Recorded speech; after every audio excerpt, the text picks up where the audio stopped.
Welcome to the Real Estate Espresso Podcast, your morning shot at what's new in the world of real estate investing. I'm your host, Victor Menasce. On today's show, we're talking about vacant property. The chorus of complaints about housing affordability has gotten a lot louder in the last year with the increasing demand that we've experienced across North America and the inflationary pressure that we're currently experiencing. The affordable housing advocates are pointing the finger at developers who are often replacing derelict and functionally obsolete structures with new, modern, higher density products. Naturally, these new buildings are more expensive than what they replaced. Often, these developments create a few hundred units of housing where previously there might have only been a handful. Lately, cities have been looking at the numbers of vacant buildings in the city and seeing those vacant buildings as a problem on multiple fronts. These vacant buildings could provide badly needed housing, and vacant buildings also have more than their fair share of problems with vandalism, exterior upkeep, and snow removal. The question is, why do owners specifically choose to keep properties vacant? It seems counterintuitive that a property that's capable of generating income and reducing the holding costs should be kept vacant. That's particularly true in tight market conditions. But the truth is, developers often purchase properties that have very limited as-is value. Their true value is for redevelopment when assembled with one or more neighboring parcels. But the land assemblies can take some time. Sometimes a developer is able to assemble all the pieces they want for a particular development, but they're missing one critical property that would complete the jigsaw puzzle. In my case, I completed a land assembly in Philadelphia consisting of 19 properties spanning an entire city block. Completing that land assembly took 5 years from start to finish, and during that time, there were problems with vandalism and people dumping trash. We received several citations from the city that were the result of people dumping on our properties. During that time period, one of the properties that we actually did not own at the time was vacant and had fallen into disrepair. The city condemned that vacant building, and when the demolition crew went to demolish that building, they accidentally hit and damaged one of our buildings with their excavator. It was damaged beyond repair. So then we received a condemnation notice from the city and an invoice from the city for demolition of the building that they had damaged in the act of demolishing the property next door.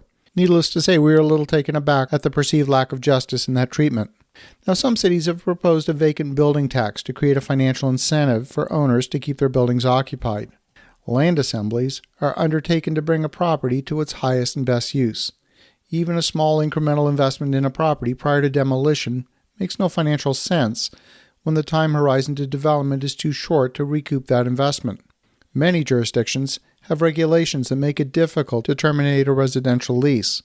In those situations, you might have completed your land assembly and have all the entitlements needed for your project, but have a single residential tenant who refuses to leave, and that single tenant can cause costly delays if they refuse to leave, and the regulations prevent the owner from evicting for redevelopment.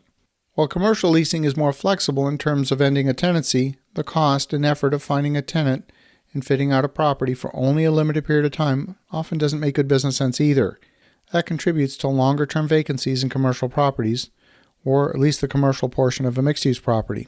Some cities are looking at various regulations to create the incentives for owners to keep their properties occupied as long as possible. Some cities are contemplating a vacant building permit system. It's basically a tax, but by another name. It's worth noting that in order for a building to be considered vacant, some definitions require that building to be 100% vacant. And naturally, if the building can avoid that 100% vacancy threshold by some other means, then the number of truly vacant buildings might go down. But the actual utility of that vacant space to the community would change very little. Is it fair to tax a building owner whose building goes vacant through no fault of their own? Maybe there was a fire or a flood or some other event that forced the building to go vacant. The current building code requires that building standards be maintained in order to be occupied. And if a building is not occupied, there's a large gray zone where the building doesn't need to meet the building code, and those buildings can remain vacant and in disrepair for a long time before meeting the threshold for condemnation. The scope of the problem varies widely from one city to the next. For example, in 2015, the city of Philadelphia conducted a condemnation of 1,344 properties in a single zip code. They did that with the assistance of the Philadelphia Housing Authority. There's many more vacant buildings above and beyond that number. It's estimated there's about 40,000 vacant properties in Philadelphia. By comparison, in my home city of Ottawa, Canada, with a population of 1 million people, there's approximately 200 vacant structures. And of these, half are residential, 45% are commercial, and about 5% are government-owned. To put that in perspective, about 1,700 properties change hands each month in my home market. And there's currently about 900 properties listed for sale in the market, representing a little over 2 weeks of inventory.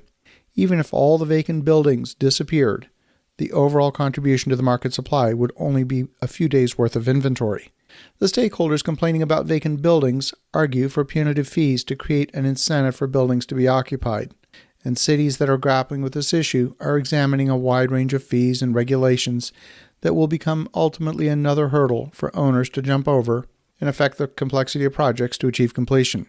If you're contemplating a development in a particular city, make sure you're aware of their vacant building regulations.